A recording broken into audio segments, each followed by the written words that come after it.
What's up, everyone? This is Music Tech Help Guy, and Logic Pro 10.8 is finally here. There are some very cool and really significant updates in version 10.8 that I want to show you in this video, including a new built-in mastering assistant. This is also available in the Logic for iPad 1.1 update.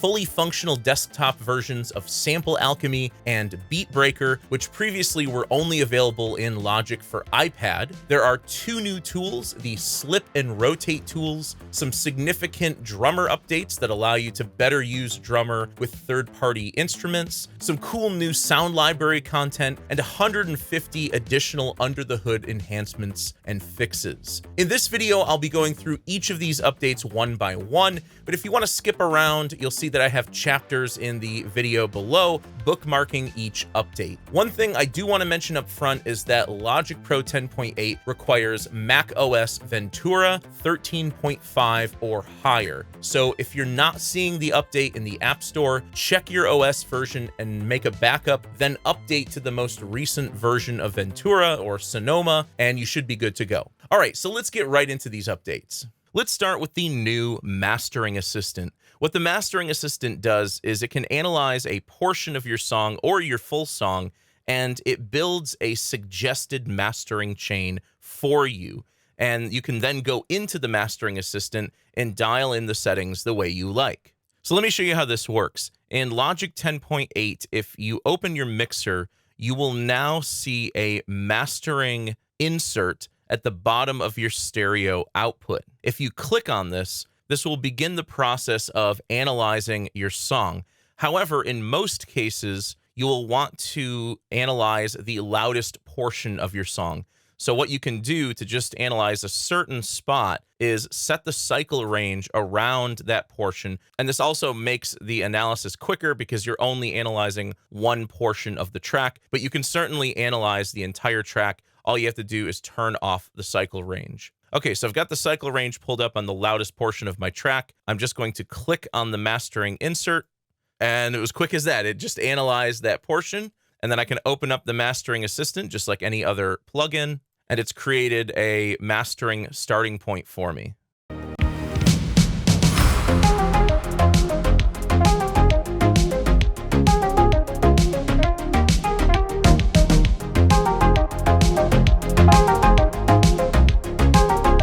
Okay, so to start, I'm just going to option click on the dynamics and spread, and let me explain what each of these modules do. So the first thing that the Mastering Assistant includes is an auto EQ, which you can apply more or less of. And there are also 3 additional manual adjustments in here. So you can make a high shelf adjustment, a low shelf adjustment, and a mid-band adjustment.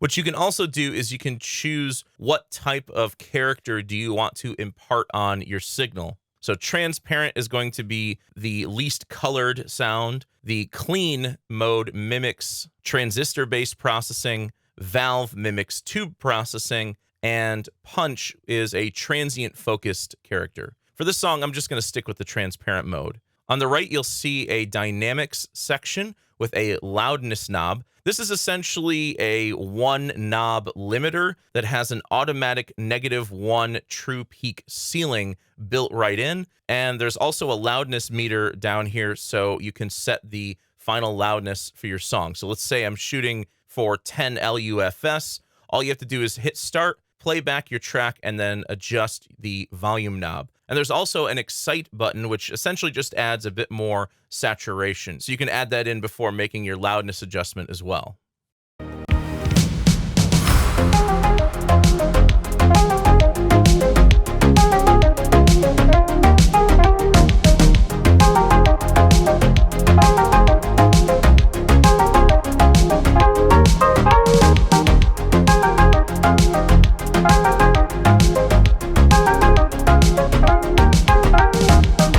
And there we go. I'm right around -10 LUFS. What I recommend doing is making an adjustment, then reset it, making another adjustment, reset again until you settle on the correct loudness level. Next up is the spread section. The spread section can be used to add width to your stereo image, or if you have a song that's maybe too wide and you need some more center definition, you can pull this down into the negative to get less stereo spread. There's also a correlation meter built in. If you've never used a correlation meter before, you essentially just want to keep the indicator above 0. You don't want it to dip into the negative because that means you've added too much spread, and this will cause phase cancellation between the left and right channels, which can cause your mix to sound like garbage in mono.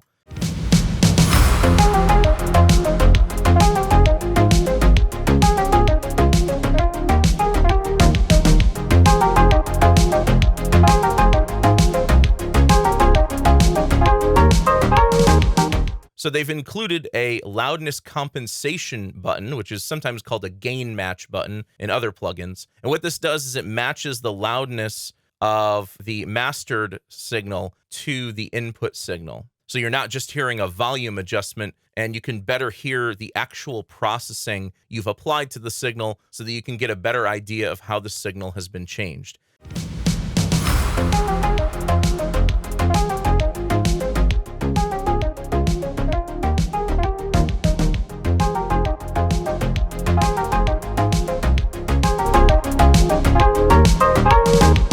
So that's the Mastering Assistant. It's a really cool plugin and a welcome addition to Logic Pro. And personally, I'm probably not going to change my mastering workflow because of this. I'll probably keep using my Rupert Neve Portico 2 along with Ozone, but if you're someone who's trying to mix and master your own music and you don't want to spend hundreds of dollars on third-party mastering software, the Mastering Assistant will be really helpful to get your tracks up to a professional level. Earlier this year, 2 new plugins were introduced in Logic Pro for iPad, Sample Alchemy and Beat Breaker. Both of these plugins are now available in the desktop version of Logic Pro as well. And what this means is there are no more compatibility versions of these plugins if you're moving projects back and forth between your Mac and your iPad versions of Logic Pro. So let me give you a breakdown of Sample Alchemy first, and then I'll do Beat Breaker right after this. Sample Alchemy is an incredibly cool sample-based instrument that can transform any audio sample into a fully playable instrument with unique modulation and sample looping controls. They've also added the ability to load in samples into Sample Alchemy from the track headers, just like you can with Drum Machine Designer, Quick Sampler, and Sampler. So I've got a sample here I loaded in from Splice. It just sounds like this.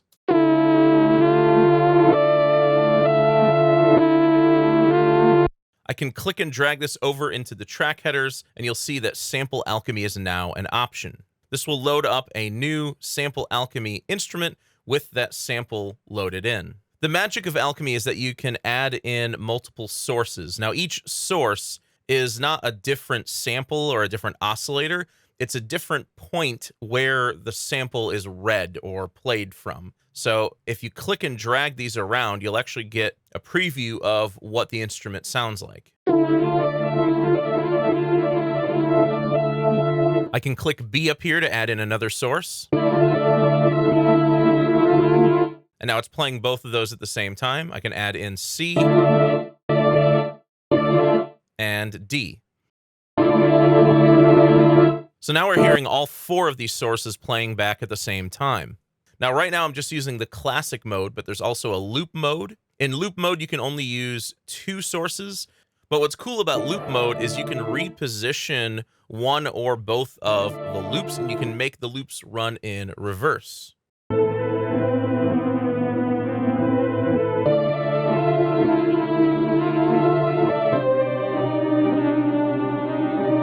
So it's playing back from both of these sources. There's also a scrub mode, which is sort of like a really quick or short loop.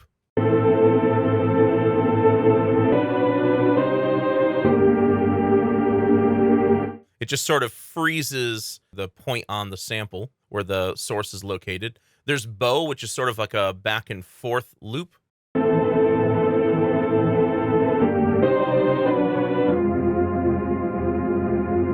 And then my favorite is the arpeggiator, where it arpeggiates the 4 sample points.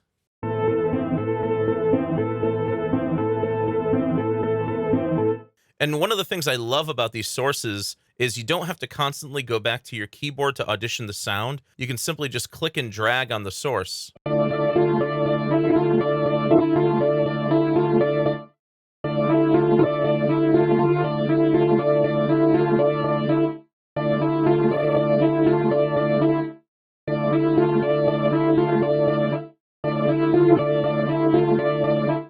And you can find a sequence that works or find a sound that works. As long as you're clicking and holding on the source, it'll continue to play back. If you want to drop one of the levels of any of the sources, you can click the mixer here and you can adjust the level of that source. And then what you can also do is you can cycle between all 4 sources here, and you can control a set of synthesis modulation parameters and synthesis modes. So we have granular, additive, and spectral. So let's say on source B, I want to switch this over to additive.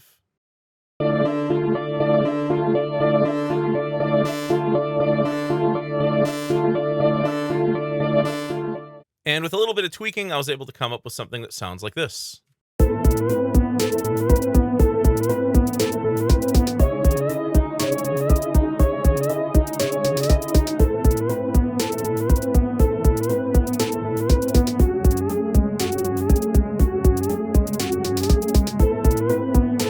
So that's Sample Alchemy. It's an incredibly unique and creative instrument for turning samples into fully playable instruments. And really, the possibilities are limitless here. There's so many things you can do with Sample Alchemy. If you want to learn how to use everything there is to know in Sample Alchemy, I've put out a brand new full tutorial on Sample Alchemy that's up on my channel right now that you can check out right after you finish this video. And just like Sample Alchemy, Beat Breaker is now also available on the Mac version of Logic Pro. Beat Breaker is an effects plugin, so you can load this up in the effects section on any track. Here I have it loaded up on an instrument track with the ES2 playing a bass line.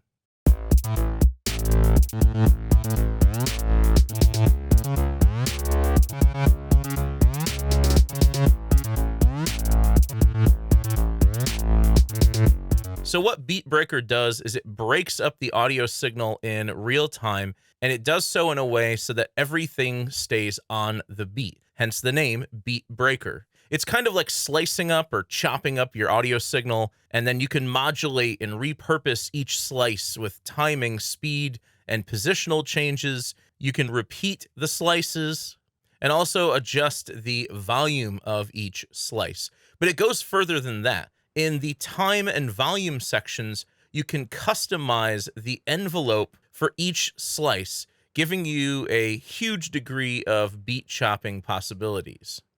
At the bottom, you'll see a bunch of presets. I'm currently using the one called Sleight of Hand, although I've tweaked it a bit. And then if you just want to hear it with the pattern off, you can select pattern off. So again, what I started with here is just a really boring whole note bass line.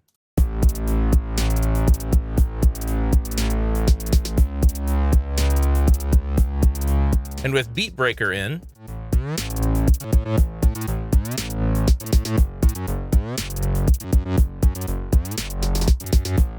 if you want to see a full tutorial for Beat Breaker, please let me know in the comments section below. And if it's something you guys really want, I'll try to get it done this week. It's a really cool plugin. It does have some limitations, but this is a great new transformative effect for Logic 10.8. 2 new tools have been added in Logic Pro 10.8, the Slip tool and the Rotate tool. Now, I'm grouping these together as one update because the functions of these 2 tools are pretty similar, but they're also different. So let me show you what I mean. I'm going to show you an editing example of guitar, bass, and a drummer track. This is just a guitar loop. This is a MIDI bass part I just clicked in with my mouse. But first, let me show you what the musical example sounds like so I can give you an idea of what editing needs to be done.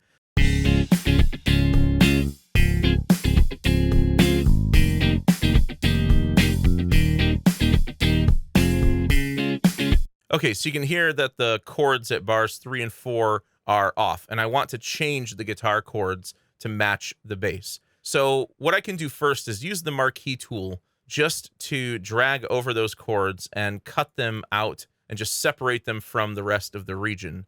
Then what I can do is go and grab the slip tool, and I can use the slip tool to move the audio around within the region or to shift it around. So this sort of slip editing is really helpful when you're trying to experiment with a musical arrangement and maybe change up different rhythms and different chords. And then I'll use the slip tool again to select a different chord or a different bar at bar 4 here. And let's listen to the whole thing.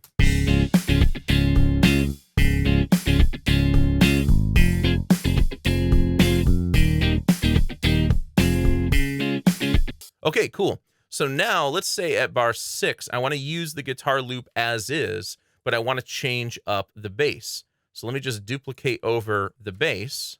And one of the things about the slip tool is that when you use it on a full region like this, especially for audio, it's not going to do anything because there's nothing to the right or left of the region. With MIDI data, it'll just allow you to shift things around, and you'll see that there's just empty space to the left and right. However, the rotate tool gives you the ability to rotate through the recording or through the audio region or the MIDI region. And so the audio or MIDI sort of loops back around to the other side when using the rotate tool.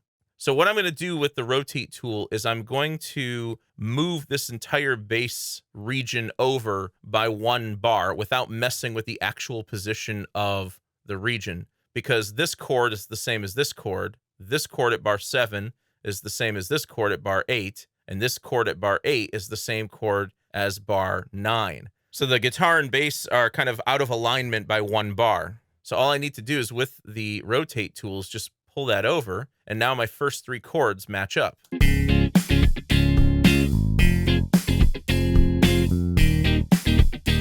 then I just have this 1 chord at the end here that needs to be manually edited. So I can just use my marquee tool to delete that, and then use the marquee tool over here to duplicate that over.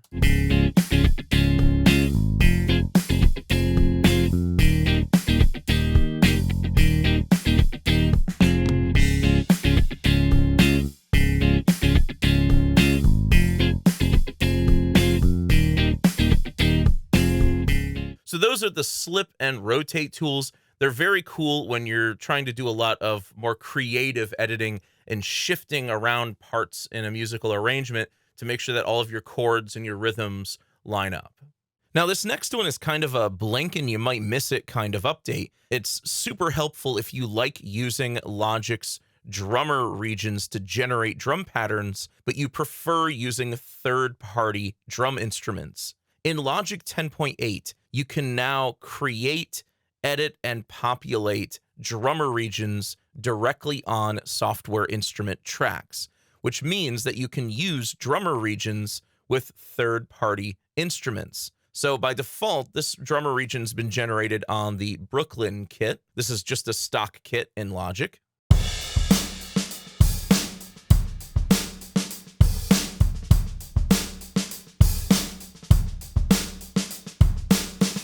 But let's say I want to use this exact same pattern with my Abbey Road 80s drummer plugin. So I've got that loaded up here on a software instrument. And in previous versions of Logic, if you were to drag a drummer region down to a software instrument, it would just automatically convert this to MIDI. But now you can see that they stay drummer regions. So you can still double click on these and open up the drummer editor, and you can change the pattern that's being generated down here in the drummer editor without having to convert to MIDI and make manual changes with MIDI.